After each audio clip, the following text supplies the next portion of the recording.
Kemudian yang paling umum, bilang tadi di film sering banget, yaitu kekerasan verbal. Kekerasan verbal memakai bahasa sebagai media dan juga tulisan dan lisan. Seperti bilang tadi, dilarang mandi, kalau mandi harus pakai pakaian menutup aurat. Saya bingung mandi di kali gimana caranya pakai pakaian kan.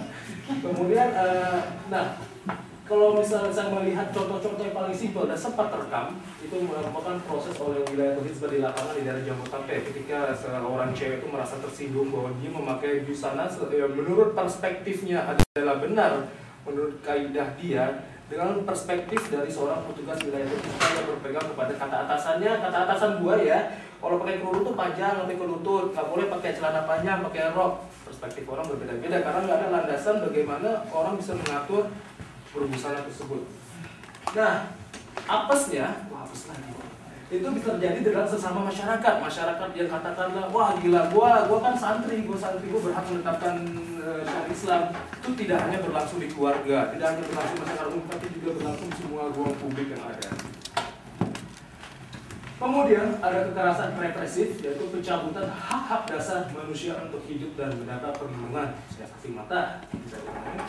Teguh Jakob, seorang antropolog manusia di UGM mengatakan bahwa hukum masyarakat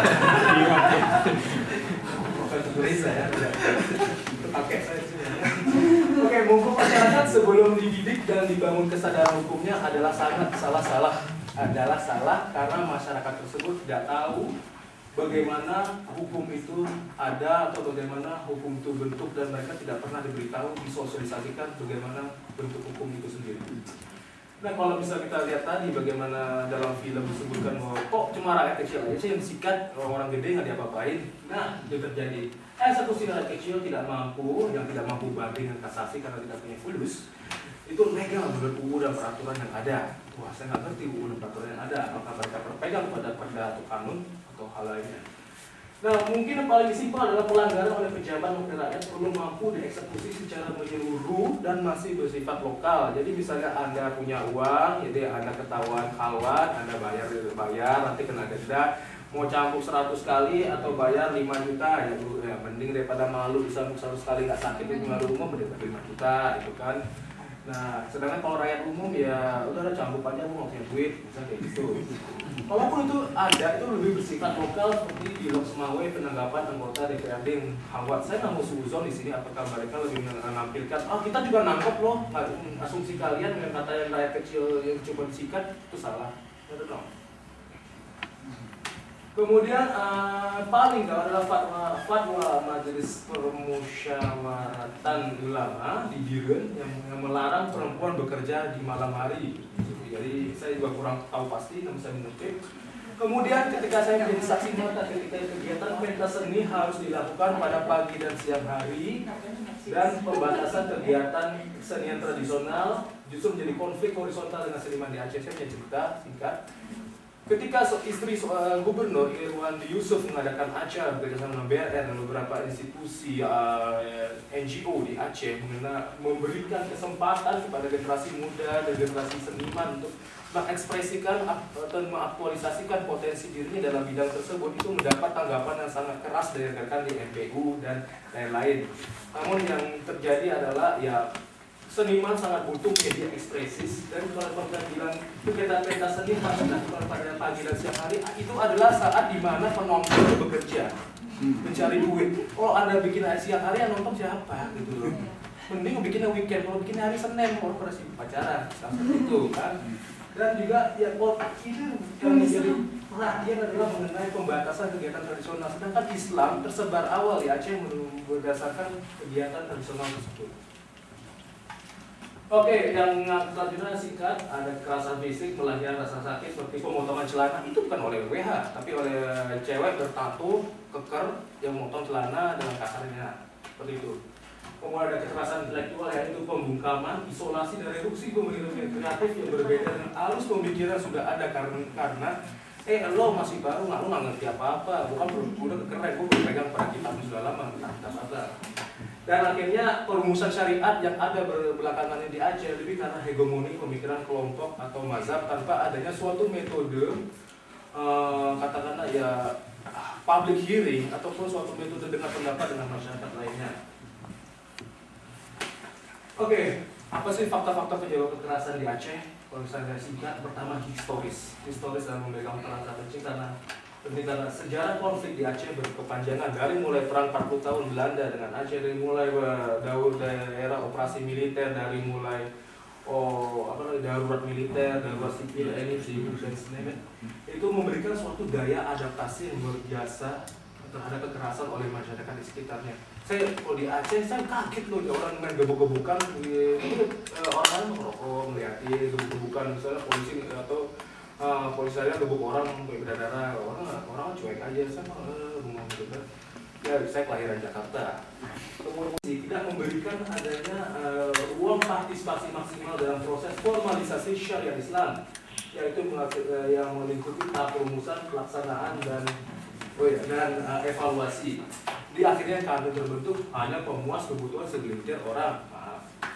Dan akhirnya di mana justru untuk penyusunan aturan publik seperti undang-undang yang sekoridor kanun itu memerlukan suatu draft akademik oleh akademisi, itu memerlukan public hearing yang terpusat dan terkontinu di beberapa lokasi di Aceh, dan juga proses partisipatif lainnya. Dan kemudian yang adalah kurangnya pemahaman masyarakat di mana tidak mampu menampilkan sosok Islam yang berwibawa, bersahaja, rahmatan lil alamin. Dan yang kemudian adalah misinterpretasi oleh masyarakat terhadap kanun, di mana mereka menganggap kanun adalah syariat Islam, sedangkan yang sebenarnya adalah kanun merupakan interpretasi dari beberapa pihak mengenai syariat Islam sesungguhnya.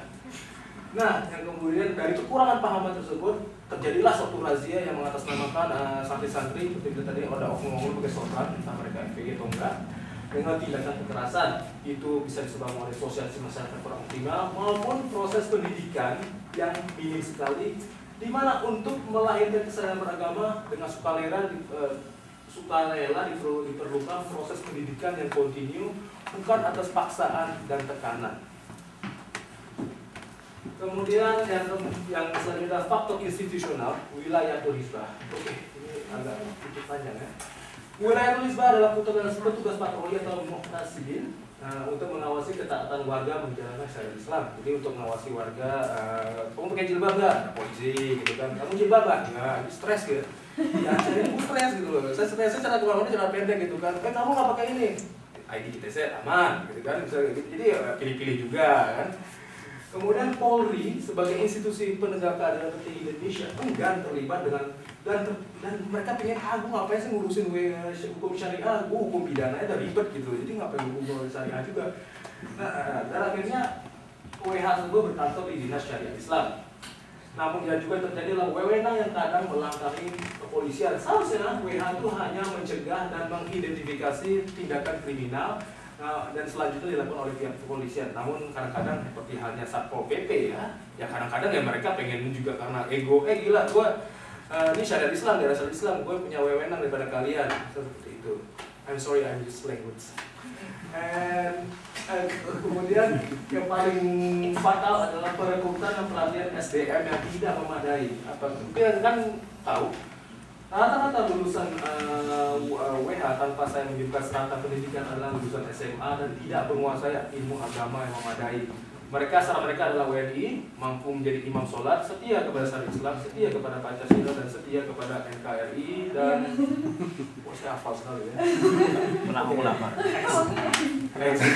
Ya, ini adalah contohnya Dayah itu SD ya. Dayah itu madrasah tingkat SD.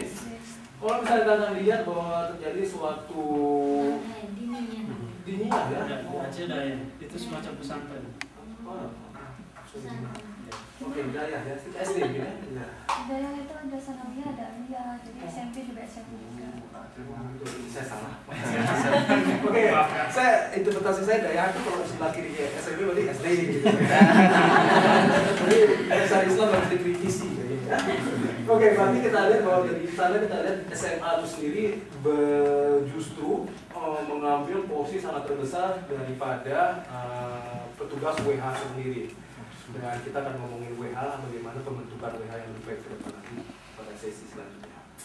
Kemudian mereka punya manajerial koordinasi lintas sektoral masih lemah, bukan hanya sesama mereka di institusi tingkat provinsi, namun ke daerah juga sangat kacau balau. dan juga tidak terorganisirnya implementasi dan pengawasan sehingga menimbulkan kekacauan dan indisipliner. Jadi katakanlah ya mau razia di luar jam kerja misalnya gitu. Kemudian yang terakhir adalah faktor yuridis, yaitu kelemahan kualitas kanun dari segi isi, kelengkapan dan pasal dan substansi kanun sendiri seperti saya bilang sebelumnya bahwa interaksi dengan peluang melakukan tindak kekerasan dan main hakim sendiri karena kesalahan interpretasi oleh masyarakat umum.